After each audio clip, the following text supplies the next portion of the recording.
we actually find ourselves less safe, the terrorists more active in recruiting new members. So people look at these problems and they say, we've had enough. It is time for a change. And that's what this election in 2008 is going to be about. It's going to be about change for a new America. That's why we're here.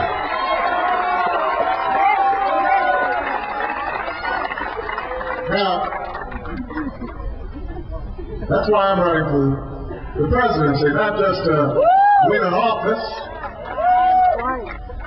not just to get attention. I've been getting enough attention. I don't need to run for president to get attention. My life is pretty good right now. I've got a beautiful wife, wonderful kids.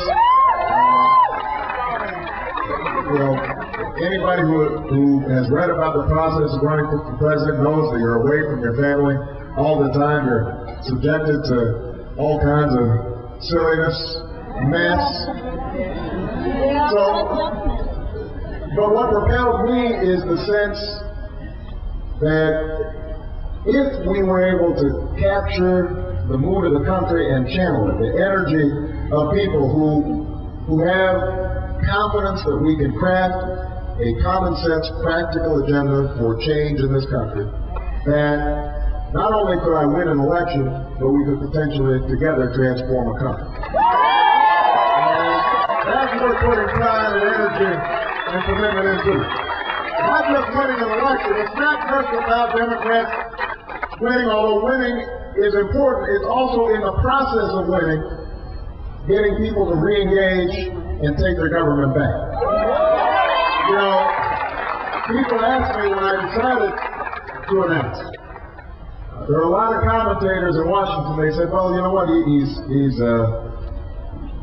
obviously can give a pretty good speech, and he seems to be attracting big crowds, and he's done excellent work in the state legislature. And so far in the U.S. Senate, he's been able to work across the aisle to deal with proliferation issues globally, and he's made government more accountable. He's passed ethics legislation to prevent lobbyists from controlling the agenda. But having said all that, they say, yeah, but let's face it, he's been in Washington a very short time, and so he needs to get more experience. And I have to say this: I am mindful that I haven't been in Washington very long.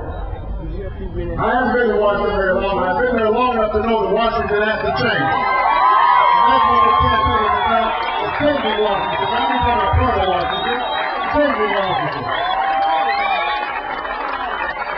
Think about what we could do if we transformed the spirit of this country and recognize our mutual interests in seeing everybody, not just some, succeed. I mean, we know that in a country as wealthy as ours, spending $1.9 trillion on health care, more than any nation on earth, there is no reason why we should still have 46 million uninsured. No reason why families should still see their co-payments and deductibles and premiums going up every year.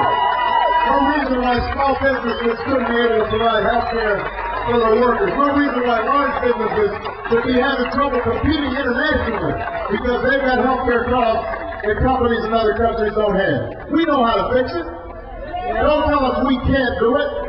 We can put more money into preventative care so that children get the treatment they need on things like asthma instead of having to go to the emergency room. It's cheaper that way.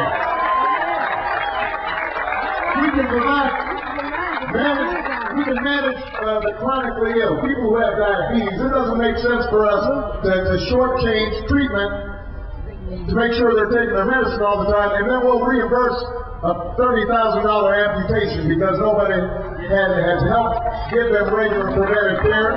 We know we can do those things. We can eliminate bureaucracy and institute medical technology, medical records, medical billing. We could cut 10% of the administrative costs of our current healthcare system. We could take all that money and we can put it into making sure that by the end of the next president's first term, by the end of my first term,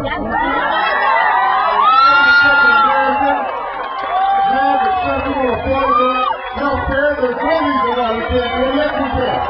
We can do that. Now live in a global economy.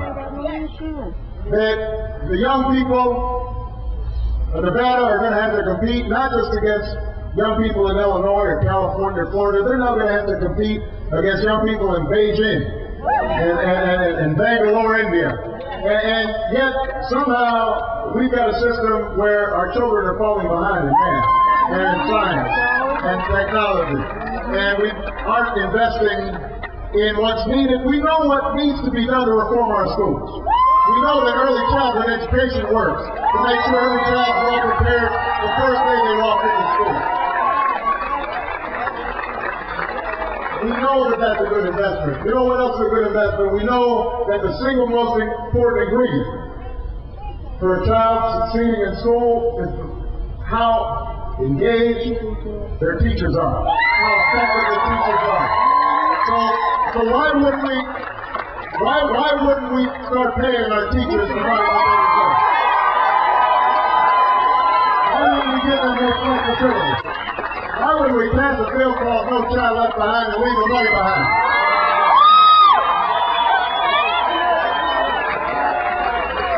Teachers want to be accountable. They want high standards. What they don't want is people using them as a scapegoat for an underfunded, ineffective, bureaucratic system. We've got to learn from our teachers and improve our education system. We know what needs to be done. And when our children succeed, and they are qualified to go to college, there is no reason why in a country as wealthy as ours, we can't make sure that every single young person has access to college. Yeah! That they can pay for it, if they can go. That pays dividends for everybody. That's why we set up a GI Bill. It wasn't just to do right by veterans. It was also because an entire economy grows the more educated the workforce is. And that's more true today than it's ever been before.